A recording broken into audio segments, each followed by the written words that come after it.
مبسملا ومحمدلا ومسليا ومسلما أما بعد قال الله تبارك وتعالى في صحف مكرمة مرفوعة مطهرة بأيدي سفرة كرام بررة.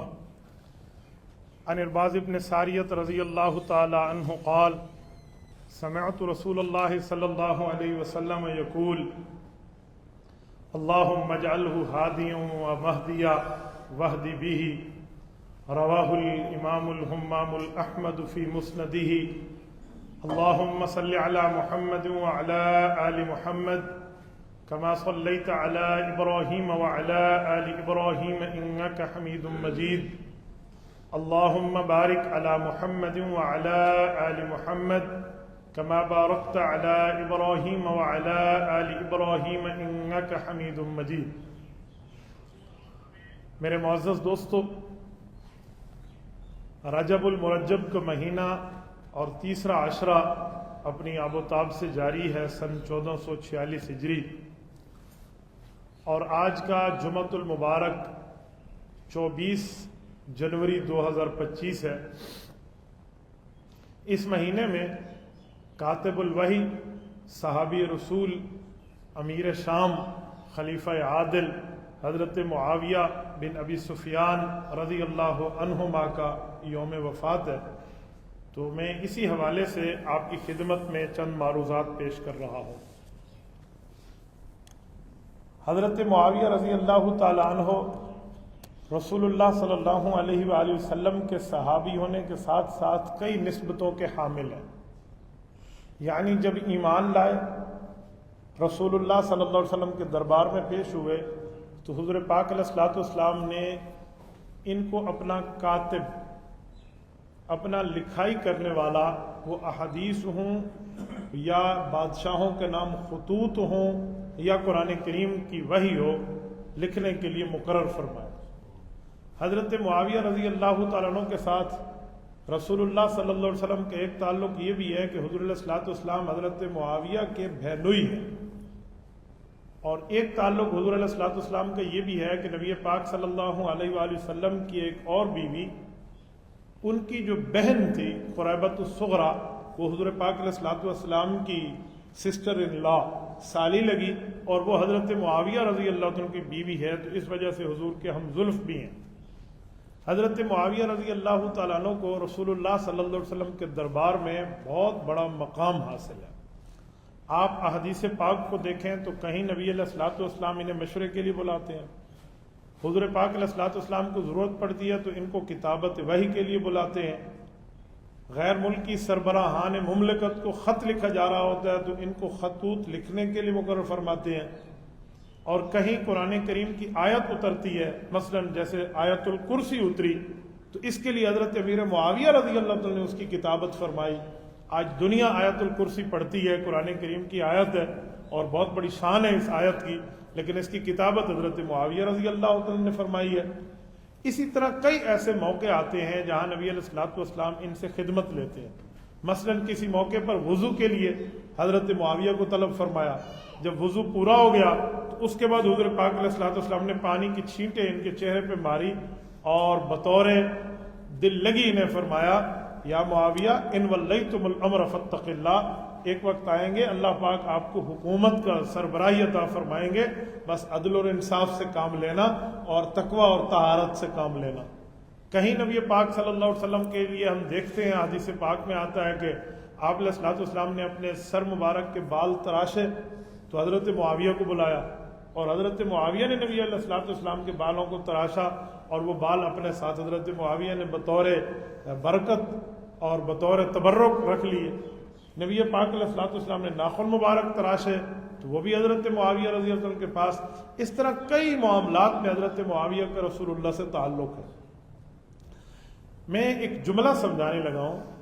حضرت معاویہ رضی اللہ تعالیٰ عنہ کے بارے میں جتنا میں نے پڑھا ہے قرآن اور احادیث کو، تو حضرت معاویہ رضی اللہ عنہ کی کہیں مذمت، ان کی تردید، ان کے خلاف نہ کوئی آیت موجود ہے، نہ کوئی حدیث موجود ہے، نہ کسی صحابی کا قول موجود ہے، نہ کسی اہل بیت کے فرد کا قول موجود ہے، بلکہ ان کے تو آپس میں پیار اور محبت ہے. پر افسوس یہ ہے کہ حضرت معاویہ کے لیے اتنا جھوٹ بولا جاتا ہے، ان کی مخالفت میں اتنا جھوٹ بولا جاتا ہے، اور وہ اتنا برسر چوک بولا جاتا ہے کہ وہ کہتے ہیں نا کہ جھوٹ کو اتنا بولو کہ وہ سچ لگنے لگ جائے۔ اس طرح حضرت معاویہ کے ساتھ معاملہ یہ تاریخ نے کیا ہے۔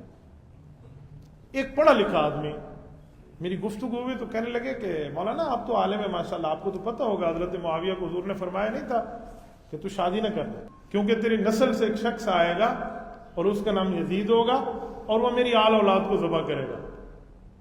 پھر حضرت معاویہ نے شادی نہیں کی اور وہ مرنے کے قریب ہو گئے تو حکیموں نے کہا مر جاؤ گے ورنہ شادی کرو، تو اس نے شادی کی تو بیٹا یزید پیدا ہوا اور یوں ہو گیا۔ اب وہ میرے کندھے پہ بندوق رکھ کے بات کر رہا ہے کہ مولانا آپ تو پڑھے لکھے آپ کو تو پتہ ہوگا نا، یعنی 5-6 آدمیوں کو یہ تاثر ملے کہ یہ اتنی پکی بات ہے کہ مولویوں کو بھی پتہ ہے۔ میں نے ان کو دیکھ کر کہا، میں نے کہا تورات، زبور، انجیل، قرآن، بخاری، مسلم، ابو داؤد، ترمذی، نسائی، ابن ماجہ، اصول کافی، ملا حیاض الفقی، تہذیب الاحکام، استبصار، صحیح ابن خزیمہ، صحیح ابن حبان، جتنی احادیث کی کتابیں تھیں میں نے اس طرح آیات بھی ان کی گنوائی، نام بھی گنوائے، پرانی کتابوں کے نام بھی لیے۔ میں نے کہا آج تک میں نے تو کہیں نہیں پڑھا، کہاں لکھا ہوا ہے بات؟ بڑی تحقیق ہے۔ میں نے کہا واہ کیا بات ہے۔ ہمارے ساتھی اس وقت بائک پہ تھے اور 6 لڑکے تھے، 6 کے پاس 6 موٹر سائیکل تھے۔ میں نے اپنے موبائل نکالے، اپنے ہاتھ کی گھڑی اتاری اور 6 موٹر سائیکلوں کی چابی اس کی جھولی میں ڈال دی۔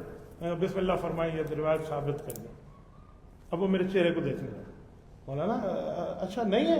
تو میں نے کہا جب نہیں ہے، آپ نے تحقیق نہیں کی، آپ کو اتنی شرم نہیں آتی؟ آپ رسول اللہ کے گھر پر یہ بات کر رہے ہیں۔ حضرت معاویہ حضور کے گھر کا بندہ ہے، نبی علیہ الصلوۃ والسلام کی بیوی کا بھائی ہے، حضور پاک کا گھریلو فرد ہے، کاتب الوحی ہے، عظیم صحابی رسول ہے، صحابی کا بیٹا ہے، صحابیہ کا بیٹا ہے، اس کی ماں صحابی، اس کا والد صحابی، اس کے بھائی صحابی، خود رسول اللہ نے اسے دعائیں دی ہیں۔ میں نے کہا آپ اتنے بڑے بندے پر اس طرح کا جملہ بول رہے ہیں تو کچھ تو انصاف کرنا چاہیے۔ آپ کو اپنے بولنے سے پہلے کہتے ہیں نا پہلے تولو اور پھر بولو۔ میں نے کہا اپنے باپ کے لیے تم جملہ بغیر تولے نہیں بولتے، اپنی ماں کے لیے نہیں بولتے۔ نعوذ باللہ صحابی رسول اتنا لاوارث ہے۔ تو پھر کہتے اچھا ٹھیک ہے ایسی بات نہیں ہوگی۔ میں نے کہا میں یہاں ایک بات کہتا ہوں، میں نے صرف آپ لوگوں کے سامنے اس کا جھوٹ واضح کرنے کے لیے اتنے انعام کی بات کی ہے، ورنہ بندہ انعام کا مستحق نہیں تھا، جوتی اتارتا اور اس کے منہ پہ انڈیا کا نقشہ بنا دیتا۔ یہ اس قابل تھا، تو اس قابل ہے، صحابی پہ بک بک کر رہا ہے۔ تو میری بات کا مطلب یہ ہمارے سامنے بات ہوتی ہے جہاں مانا جاتا ہے کہ آدمی عالم ہے، مفتی ہے، اس کو تحقیق ہے اور وہ اس فیلڈ کو جانتا ہے۔ مجھے بتائیں جو بندہ نہیں جانتا ہوگا، جس کو شریعت کے بارے میں نالج اتنا زیادہ نہیں ہوگا، صرف نماز روزے تک محدود ہوگا، اس کے سامنے حضرت معاویہ پہ لوگ کتنے جھوٹ بولتے ہوں گے۔ تو یہ میں نے اندازہ لگایا حضرت معاویہ رضی اللہ عنہ کے حوالے سے اتنا جھوٹ اللہ مان والا۔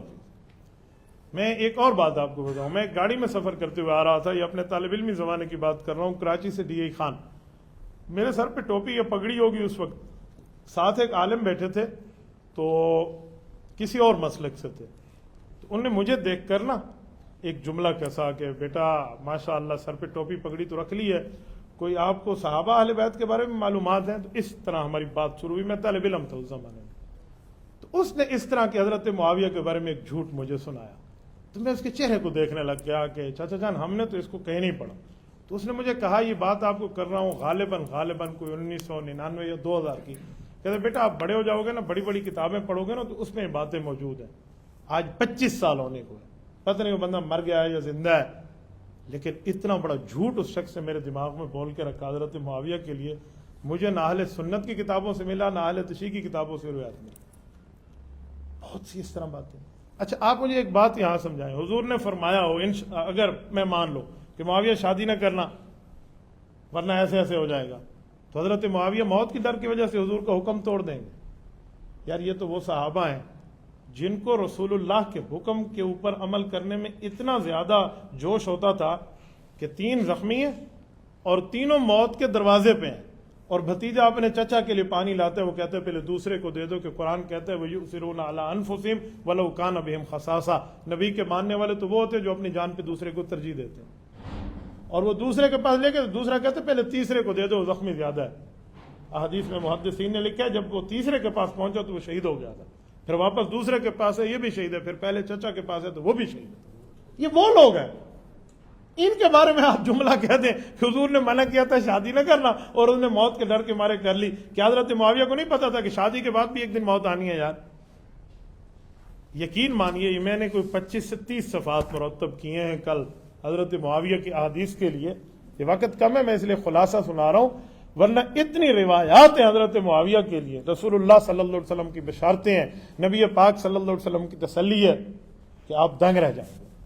ایک بات اور آپ کو سناؤں، ہم ایک دیہات میں بیٹھے تھے، دیہاتی مجمع تھا، دیہاتی انداز میں بات ہو رہی تھی، تو اس میں ایک شخص نے کہا کہ حضرت علی اور حضرت معاویہ کے آپس میں لڑائی ہوئی تھی۔ یہ لڑائی کی بات اس نے سنائی۔ اب اس کے بعد راضی نامہ بھی ہوا ہے۔ اب لوگ لڑائی سناتے ہیں، راضی نامہ نہیں سناتے۔ یار لڑائیاں تو ایسی بہت سی ہیں، مثلا حضرت موسیٰ اور حضرت ہارون علیہ السلام دونوں نبی ہیں وقت کے، اللہ کے پیغمبر ہیں، اور دونوں میں لڑائی ہوئی ہے اور قرآن کریم میں موجود ہے۔ اور اتنی لڑائی ہے کہ موسیٰ علیہ السلام نے اپنے بھائی کے سر کے بال پکڑ لیے اور انہیں ماں کا واسطہ دینا پڑا کہ یبن ام لا تأخذ بلحیتی ولا برأسی، تو اور میں ایک ہی اماں کی اولاد ہیں، ایسا نہ کرو۔ پھر حضرت موسیٰ علیہ السلام نے چھوڑ دیا۔ یہ لڑائی کا ذکر، لیکن پھر بھائی بھائی بننے کا بھی تو ذکر ہے نا۔ اب کوئی بندہ یہ لڑائی سنائے اور موسیٰ علیہ السلام اور حضرت ہارون کا پیار چھپا دے، یہ منافقت نہیں؟ ایسے ہی حضرت علی حضرت معاویہ کی جنگ سنا دیتے ہیں اور ان کا راضی نامہ چھڑا دیتے ہیں۔ تو اس دیہات میں ایک شخص سے جب یہ جملہ منہ سے نکلا نا کہ ان میں تو لڑائی ہوئی تھی، ایک بوڑھے بزرگ بیٹھے تھے، وہ عالم نہیں تھے، انہوں نے بڑا پیارا جملہ کہا، سریکی میں کہا اس نے، انہوں نے کہا اوے اللہ تو بندہ والا منے وائی تو تھی گیا آئی نا۔ یہ اتنا بھاری جملہ تھا کہ اللہ کے بندے، پھر راضی نامہ بھی تو ہو گیا تھا کہ اس بندے کا منہ پیلا سا ہو گیا کہ یار میں آدھی بات کر رہا ہوں۔ میں بعض اوقات اس موقع پہ حیران ہوتا ہوں کہ یار آپ لڑائی کی بات سناتے ہیں، لڑائی کے بعد صلح کی بات کیوں نہیں بتاتے؟ اچھا جس دن صلح ہوئی ہے پھر لڑائی ہوئی ہے؟ کہتے ہیں جی نہیں ہوئی۔ اچھا جس دن صلح ہوئی، اور صلح کس نے کی ہے؟ یوں نہیں ہے کہ دو بندے لڑے اور تیسرے محلے کا بندہ آ کے صلح کرائے، یوں نہیں ہے۔ جن کی لڑائی ہے انہی کی صلح ہے۔ حضرت علی المرتضیٰ رضی اللہ عنہ سے میرا تعلق بعد میں ہے، امام حسن کا پہلے ہے، وہ ان کے براہ راست فرزند ہیں۔ حضرت امام حسن بیٹے ہیں، علی کے سینے پہ پل کے جوان ہوئے ہیں۔ حضرت علی کے مزاج کو امام حسن نہیں جانتے، حضرت امام حسین نہیں جانتے، جو حضرت علی المرتضیٰ رضی اللہ عنہ جن کے لیے فرمایا کرتے تھے یہ دونوں میری آنکھیں ہیں، یہ دونوں حضرت معاویہ سے راضی نامہ کر رہے ہیں۔ کوئی ایک دن کی بات نہیں ہے۔ حضرت معاویہ اس راضی نامے کے 20 سال بعد تک حکمران اور خلیفہ رہے اور یہ حضرات ان کے معاون رہے۔ کوئی 20 دن کی بات نہیں ہے، 20 ہفتوں کی بات نہیں ہے، 20 مہینوں کی بات نہیں ہے، یہ 20 سال کا عرصہ ہے۔ اس 20 سال کے عرصے میں ایک لمحہ ان دونوں بھائیوں کا، 10 سال حضرت امام حسن زندہ رہے، شہید ہو گئے، پھر ان کے بعد اگلے 10 سال یعنی کل ملا کے 20 سال حضرت امام حسین نے حضرت معاویہ کا زمانہ پایا، ایک لفظ نہیں بولا ان کے خلاف۔ بلکہ میں آپ کو حوالہ دکھاؤں، آپ حیران ہو جاؤ، ایک موقع پر حضرت معاویہ رضی اللہ تعالیٰ عنہ کو کسی نے جا کے یہ جھوٹی بات کر دی کہ حضرت حسین رضی اللہ عنہ لشکر لے کر آپ کی حکومت پہ حملہ آور ہو رہے ہیں اور وہ کہہ رہی ہیں کہ میرے والد سے ان کی لڑائی ہوئی تھی اور وہ اس طرح کریں گے اور اس طرح۔ تو حضرت معاویہ رضی اللہ تعالیٰ بڑے حیران ہوئے کہ یار ایسا کچھ بھی نہیں ہے۔ بہرحال اپنے ایک تحقیق حال کے لیے خط لکھا اور وہ خط بھی حضرت حسین کے نام لکھا۔ حضرت امام حسین کے پاس خط ملا اور حضرت امام حسین نے اس کا جواب لکھا۔ امام ابن کثیر نے وہ خط سوال والا بھی لکھا ہے اور جواب والا بھی تحریر کی۔ اس پہ حضرت حسین رضی اللہ عنہ پوری بات فرما کر ایک جملہ لکھتے ہیں، وہ کہتے ہیں کہ انا قد بعیانا فلا سبیل الی نقض، کہ امیر المؤمنین جب میں نے آپ کے ہاتھ میں ہاتھ دے کر بیعت اور پرومس کر لیا راضی نامے کا تو کوئی وجہ ہی نہیں ہے اس کے توڑنے کی۔ جو آپ تک خبر ملی ہے وہ مفسدین کی فساد اور شریروں کے شر کی بات ہے۔ امام حسین رضی اللہ عنہ، یعنی اگر درمیان میں کوئی بات آئی بھی ہے تو اس کے بعد بھی اس طرح کا معاملہ ہے کہ محبت اتنی ہے۔ مکہ مکرمہ میں اللہ آپ سب دوستوں کو لے جائے، مکہ مکرمہ میں آج بھی حی المعابدہ علاقہ، ایسے پرانے زمانے میں ردم کہتے تھے، یہاں اس جگہ آج بھی وہ مقام موجود ہے جہاں حضرت معاویہ شام سے آ رہے تھے اور حضرت امام حسین مدینہ سے آ رہے تھے اور حج کے سفر میں دونوں اکٹھے ہو گئے۔ گھنٹوں بیٹھے رہے اس مقام پہ علمی گفتگو کرنے کے لیے، گھنٹوں بیٹھے۔ اس طرح محبت کے کئی واقعات ہیں اور کئی معاملات ہیں، ایسے واقعات اور ایسے معاملات اس دھرتی پہ اس طرح نہیں ملتے۔ اچھا ان دونوں میں لڑائی کی بات پر بھی ایک جملہ آپ کو سناؤں۔ کہ رسول اللہ صلی اللہ علیہ وسلم نے اپنے دور میں اس بات کے حوالے سے ایک بات بھی ارشاد فرمائی تھی اور اس کا حل بھی بتا دیا تھا. یعنی حضور علیہ الصلوۃ والسلام نے اس لڑائی سے جو حضرت علی معاویہ کی ہوئی، اس سے سالوں پہلے حضور علیہ السلام نے ایک پیشن گوئی کی تھی. امام بخاری رحمۃ اللہ نے پیشن گوئی اپنی صحیح بخاری شریف کی کتاب میں تحریر فرمائی ہے. وہ فرماتے ہیں حضرت رسول اللہ صلی اللہ علیہ وسلم بیٹھے تھے مسجد نبوی میں، بات چل رہی تھی، تو امام حسن بالکل چھوٹے تھے اور وہ تشریف لائے تو حضور پاک علیہ السلام نے اٹھا کے انہیں گود میں بٹھایا اور پھر حضرت امام حسن کو حضور پیار کریں اور ایک نظر امام حسن کو دیکھیں اور ایک نظر لوگوں کو دیکھیں اور خطبہ اور بات ارشاد فرمائیں. اس دوران اللہ کے رسول نے حضرت حسن کے سر مبارک پہ ہاتھ رکھا. یعنی امام حسن کی وفات، حضرت رسول اللہ کی وفات جب ہوئی، امام حسن کی عمر کو 8.5 سال 8 سال ہے، تو یہ وفات سے پہلے کی بات ہے. 7 سال عمر ہو، 6 سال سمجھ لیں، یعنی اس زمانے کی بات ہے. حضور علیہ السلام نے ہاتھ رکھا اور فرمایا لوگو ان ابنی ھذا سید، فرما رہی یہ میرا بیٹا حسن ہے، سید ہے، سردار ہے. فلا اللہ ان یصلح به بین فئتین عظیمتین من المسلمین. الفاظ پہ غور کرنا، الفاظ نبوت پر نظر رکھنا. فرمایا مجھے اللہ سے قوی امید ہے، ان قریب مسلمانوں کی 2 بڑی جماعتیں آپس میں لڑ پڑیں. کس کی جماعتیں؟ بولیے، مسلمانوں کی یا مسلمانوں اور کافروں کی؟ لفظ سننا، من المسلمین، 2 مسلمانوں کی جماعتیں آپس میں لڑ پڑیں گی اور میرا یہ بیٹا حسن اس میں صلح کا کردار ادا کرے گا. یہ حضور نے فرمایا. اس سے پتہ چلا لڑائی کے بعد بھی اسلام برقرار رہے گا، مسلمانیت برقرار رہے گی، آپس کا بھائی بھائی ہونا برقرار رہے گا. وہ وجوہات کچھ اور ہوں. تو یہ رسول اللہ کی صحیح حدیث ہے، یہ فیصلہ نہیں کر دیتی حضرت معاویہ رضی اللہ عنہ کی فضیلت کے حوالے سے. تو یہ امام حسن نے پھر صلح کرائی اور اللہ تعالی نے امام حسن سے کام لیا. کہتے ہیں حضرت معاویہ رضی اللہ عنہ نے حضرت امام حسن کو سفید کاغذ بھجوایا تھا کہ جو اس پہ لکھنا چاہیں لکھ دیں. بھتیجی آپ پہلے دن فرماتے پہلے دن لڑائی ختم تھی، آپ نے آج فرمایا آج ختم. انہوں نے جو لکھا حضرت معاویہ نے دستخط فرما دیے کہ میرے لیے تو نبوت کے گھر کا فیصلہ ہے. اس سے بڑی بات اور کیا کریں. اس طرح کی محبت والے معاملے کو لوگوں نے لڑائیوں کے حوالے ڈال دیا اور اس طرح خطرناک معاملے میں ڈالا کہ علمانوں والے. میں ایک بات مزید آپ کو سناؤں. اتنی حدیث کے بعد بھی ایک بات، ایک خلیفہ وقت گزرے ہیں دنیا میں، آپ نے پڑھا بھی ہوگا اور سنا بھی ہوگا، عمر بن عبد العزیز رحمۃ اللہ. بہت بڑے آدمی تھے، اتنے انصاف پسند امیر المؤمنین تھے. کہتے ہیں بکری اور بھیڑیا ایک گھاٹ پر پانی پیتے تھے اس کے دور خلافت میں. اتنا عدل اور انصاف تھا کہ بھیڑیا کبھی بکری پہ حملہ آور نہ ہوا. ان کے دور خلافت میں اتنا عدل تھا. انہوں نے ایک رات خواب دیکھا کہ یہ حضرت علی اور حضرت معاویہ رضی اللہ عنہ کے معاملات میں سوچتے تھے نا کہ یار یہ لڑائی بھی ہوئی پھر صلح بھی ہوئی، اللہ کے دربار میں اس پہ کیا فیصلہ ہوگا. تو یہ بات چلی. وہ کہتے ہیں میں نے ایک رات خواب دیکھا. اب اتنے بڑے تابعی ہیں، صحابہ کے شاگرد ہیں اور نیک صفت عادل حکمران ہیں، ان کا تقوی اور طہارت والا خواب عرض کر رہا ہوں. کہتے ہیں میں رات کو خواب دیکھا رسول اللہ صلی اللہ علیہ وسلم تشریف لائے اور حضور علیہ الصلوۃ والسلام کے ساتھ 5 صحابہ ہیں، حضرت ابو بکر، حضرت عمر، حضرت عثمان، حضرت علی، حضرت معاویہ رضی اللہ عنہ. 3 صحابہ حضرت ابو بکر، حضرت عمر، حضرت عثمان حضور کے ساتھ بیٹھ گئے ہیں اور ایک بند کمرہ ہے. گویا کہ مجھے یہ سمجھایا جا رہا ہے کہ اس میں اندر حساب لیں گے اللہ تعالیٰ. اس کمرے میں جو بندہ جائے گا وہ حساب دینے جائے گا. کہتے ہیں حضرت علی بھی گئے اور حضرت معاویہ بھی گئے اور وہ کمرے کا دروازہ بند ہو. اب یہ خواب دیکھ رہے ہیں، کمرے کا دروازہ بند ہو. ایک وقت لگا ہے، باہر نہیں آ رہے. کچھ وقت کے بعد حضرت علی المرتضیٰ رضی اللہ عنہ باہر نکلے اور بڑے خوش و خرم حشاش بشاش فرماتے اللہ نے میرے حق میں فیصلہ فرما دیا. اور حضرت علی یہ بات ارشاد فرماتے رسول اللہ کے ساتھ بیٹھ گئے. کہتے اب ہمیں انتظار تھا کہ حضرت معاویہ کب نکل. کہتے ہیں ایک وقت اور لگا، پھر کمرے کا دروازہ کھلا اور وہ بھی حشاش بشاش اور معاویہ باہر آ رہے ہیں اور فرماتے ہیں میرے اللہ نے مجھے معاف فرما دیا. یہ حضرت عمر بن عبد العزیز کا خواب. تو اس سے بندہ اندازہ لگا لے کہ رسول اللہ کے صحابہ میں اگر اس طرح کی کوئی بات ہو گئی ہے تو انہوں نے بات ختم بھی کر دی.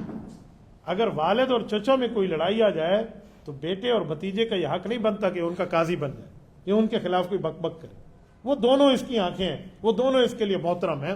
یہاں حضرت علی رضی اللہ تعالیٰ عنہ کے حق کی بات ہے، حضرت معاویہ رضی اللہ تعالیٰ کی اللہ تعالیٰ کی طرف سے معافی کی بات ہے، رسول اللہ کی طرف سے خوشخبری اور پیشن گوئی کی بات ہے، اس کے باوجود بھی اس طرح کی باتیں، یہ کوئی معنی نہیں ہوتا۔ الزامات حضرت معاویہ پہ اتنے لگاتے ہیں لوگ۔ ایک شخص نے مجھے کہا کہ حضرت معاویہ ممبر پہ حضرت علی کو گالیاں دلواتے تھے۔ مجھے بڑی ہنسی آئی اندر سے، میں نے کہا اتنا بڑا ڈھٹائی سے جھوٹ بول رہا ہے۔ میں نے اسے کہا بھائی 2 سوال کروں گا، ممبر پہ گالیاں دلواتے تھے، میرا ایک سوال ہے، پہلا یہ تجھے پتہ چلا ہے، امام حسن کو پتہ نہیں تھا، انہوں نے راضی نامہ کیوں کیا؟ امام حسن کو نہیں پتا، امام حسین کو نہیں پتا تھا، انہوں نے راضی نامہ کیوں کیا؟ تجھ تک یہ خبر پہنچ گئی، ان بھائیوں تک نہیں پہنچی تھی۔ میں نے کہا یہ سوال کا جواب دو، پھر دوسرا سوال کرو۔ مجھے پتہ ہے اس میں کوئی اور جھوٹ بولے گا، ایک جھوٹ کو بچانے کے لیے 100 جھوٹ بولنے پڑتے ہیں۔ اس نے کہا بس یہ خبر جو تھی نا یہ چھپ کے تھی، حضرت امام حسن تک نہیں پہنچی تھی۔ میں نے کہا اس کا معنی ہے پہلی بات جھوٹ ہے۔ کہتے وہ کیوں؟ میں نے کہا جو بات ممبر پہ ہوتی ہے وہ چھپ کے نہیں ہوتی، ممبر پہ تو سب کے سامنے ہوتی ہے۔ ادھر کہہ رہے ہو چھپ کے گالیاں دلوا رہے ہیں، ادھر کہہ رہے ہیں ممبر پہ دلوا رہے ہیں، ان دو میں سے کون سا لفظ سچا ہے؟ اس شک پر ذرا ہاتھ رکھ دو۔ تو جھوٹے کو پکڑنا بہت آسان ہے، کوئی مشکل نہیں ہے، صرف اور صرف بکواسیات ہے، جھوٹ ہے، الزام تراشی ہے، ایسا کچھ بھی نہیں ہے۔ کوئی حضرت عمار بن یاسر رضی اللہ عنہ کی شہادت کو اٹھا کے کہتے ہیں کہ یہ برے لوگوں نے ان کی شہادت کی تھی اور وہ حضرت معاویہ کے ساتھ تھے، حالانکہ ایسا نہیں ہے۔ حضرت عمار بن یاسر کی جن نے شہادت کی ہے وہ ظالم خارجی ہیں۔ امام محلب رحمۃ اللہ علیہ، امام ابن بطال رحمۃ اللہ علیہ شرح صحیح بخاری میں، شرح صحیح بخاری جو ابن بطال کے انہوں نے واضح لکھا ہے کہ حضرت عمار بن یاسر کو شہید خارجیوں نے کیا تھا، اور وہی خارجی باغی گروہ تھے، وہی لانتی تھے۔ حضرت عمار ان کو جنت کی طرف بلاتے تھے اور وہ ان کو جہنم کی طرف بلا رہے تھے اطاعت امیر سے ہٹا کر۔ تو یہ بات خارجیوں کی ہو، ڈال حضرت معاویہ پہ دی جائے، تبرہ کوئی اور کرے، معاملہ حضرت معاویہ اور ان پہ ڈال دیا جائے، ایسا کچھ بھی نہیں ہے۔ یہ آپس میں بھائی ہیں، ان کا آپس میں محبت ہے، تعلق ہے، ایک صحابہ ہیں، ایک جماعت کے لوگ ہیں۔ یہ بہت بڑی بات ہے کہ حضرت علی کا رتبہ بہت اعلیٰ ہے، حضرت معاویہ کا رتبہ حضرت علی کے برابر کا نہیں ہے، حضرت معاویہ کا حضرت علی المرتضیٰ کے بعد رتبہ ہے۔ لیکن یہ مطلب تھوڑی ہے کہ کسی کا رتبہ کم ہو جائے تو لوگ اسے گالیاں دینا شروع کر دیں۔ یہ رتبے تو انبیاء میں بھی فرق ہے، جو مقام حضرت ابراہیم علیہ السلام کا ہے وہ حضرت اسحاق علیہ السلام کا تو نہیں ہے، یا جو مقام حضرت اسحاق کا ہے وہ مقام حضرت یوسف علیہ السلام کا تو نہیں ہے۔ قرآن کہتا ہے تلک الرسل فضلنا بعضهم علی بعض، کہ یہ انبیاء ہیں، ان میں بعض کا رتبہ بڑا ہے بعض کا چھوٹا ہے۔ تو اس کا کیا مطلب؟ چھوٹے رتبے والے نبی کے لیے کوئی بندہ برا کہنا شروع کر دے تو اپنی عاقبت برباد کرے گا۔ یہی معاملہ حضرت معاویہ کے لیے ہے۔ تو اسی حوالے سے چند معروضات میں نے پیش کی ہیں۔ اللہ تعالیٰ آپ کو رم صراط مستقیم عطا فرمائے، شریعت اسلامیہ پہ عمل کی توفیق عطا فرمائے۔ حضرت معاویہ کے لیے ایک شخص نے شعر کہا اور بڑا اچھا شعر کہا، میں نے حضرت اللہ شاہ بخاری رحمۃ اللہ تعالیٰ علیہ کے خاندان سے وہ شعر سنا۔ وہ ارشاد فرماتے تھے کہ اے امیر شام تیری جاہ و منزلت کی قسم، تیرے نام کا ڈنکا بجا کے چھوڑیں گے، تیرے نام سے جو جلتے ہیں ملحد و زندیق، ان کو اللہ کے عذاب سے ڈرا کے چھوڑیں گے۔ جزاکم اللہ تعالی۔ کسی غیر کی مسجد میں اکیلا نماز پڑھیں؟ جی ہاں، آپ اکیلی پڑھ سکتے ہیں۔ جاندار کی تصویر سامنے ہو تو نماز ہو جائے گی؟ جی نہیں، آپ اس سے پرہیز کریں۔ رفع الیدین چھوڑنے کی حدیث کہاں ہے؟ صحیح مسلم میں موجود ہے۔ مغرب کی نماز کے بعد نفل اوابین پڑھنے کا طریقہ کیا ہے؟ 2 کر کے پڑھیں؟ جی ہاں، 2 کر کے پڑھیں اور 12 رکعت ہے۔ مفتی صاحب کس قسم کی انگوٹھی پہننے سے نماز نہیں ہوتی؟ انگوٹھی جو بھی پہنے نماز ہو جائے گی، لیکن گناہ ہوگا اگر آپ نے شرعی مقدار سے بڑھ کے پہنے۔ شرعی مقدار یہ ہے کہ صرف چاندی کی انگوٹھی ہو اور وہ 4 ماشے کے اندر ہو۔ مفتی صاحب فرض نماز کی تیسری اور چوتھی رکعت میں سورۃ فاتحہ کے بعد سورت اور ملا دیں تو سجدہ صاحب آئے گا؟ جی سجدہ صاحب نہیں آئے گا۔ کوئی ایسی حدیث جس میں آپ علیہ السلام نے فرمایا ہو نماز میں میرے قریب وہ لوگ ٹھہریں جو علم و عقل میں زیادہ ہیں؟ بالکل ٹھیک ہے، یہ حدیث پاک ہے کہ وہ لوگ قریب امام کے ٹھہریں جو علم اور عقل میں یعنی فقہ میں اور مہارت میں زیادہ ہیں، وہ زیادہ امام کے ساتھ ٹھہریں۔ اس کی وجہ یہ ہے کہ امام کو اگر کسی وجہ سے نماز توڑنی پڑ جائے، مثلا امام کو نکسیر آ جائے، نماز کے دوران نکسیر آنے سے تو وضو ٹوٹ گیا نا، تو اب امام ظاہری بات ہے پیچھے ہٹے گا۔ تو اب 2 طریقے ہیں، یا تو امام خلیفہ بنائے گا یعنی پیچھے کسی کے ہاتھ پکڑ کے آگے کہے گا آگے آ جاؤ وہ نماز پوری کرا دے، بالکل ٹھیک ہے، یا امام پوری جماعت توڑ دے گا۔ تو پوری جماعت تب توڑے گا جب پیچھے کوئی اس قابل ہو نہیں، جب نہیں ہوگا تو پھر نماز توڑنی پڑے گی، ورنہ اگر امام پہ کوئی حدث لائق ہو جائے پیچھے والے کو پکڑ کے آگے کریں تو جائز ہے۔ حضرت عمر پہ خنجر لگا تھا، حضرت عمر نے حضرت عبد الرحمن بن عوف کو پکڑ کے آگے کر لیا تو انہیں نماز پوری کرا لی ہے۔ تو اس لیے ساتھ اہل علم وغیرہ ٹھہرے تو یہ بالکل ثابت ہے۔ استخارہ کرنے کا صحیح طریقہ اور ترتیب بتا دیں، اور یہ بتا دیں خواب نظر نہ آئے تو استخارے کو لوگوں نے خواب سے ملا دیا ہے۔ استخارہ اور خواب دونوں ضروری نہیں ہے کہ استخارہ بھی کریں خواب بھی نظر آئے، یوں نہیں ہے، نظر آ جائے بہت اچھا، نہ آئے پھر بھی اچھا۔ استخارے کی دعا ہے، اس دعا کو آپ پڑھ لیں، اس کے بعد 7 دن کے اندر اندر آپ کے دل میں خیال آ جائے گا، اگر وہ خیال ہاں کہے تو کر لیں، نہ کہے تو چھوڑ دیں، بس اتنی سی بات ہے کہ دل کا ایک طرف میلان ہو جائے گا۔ اس میں خواب نظر آنا ضروری نہیں ہے، کبھی آ بھی جاتا ہے کبھی نہیں بھی آتا۔ اقول قولی ھذا واستغفر اللہ وآخر دعوانا ان الحمد للہ رب العالمین۔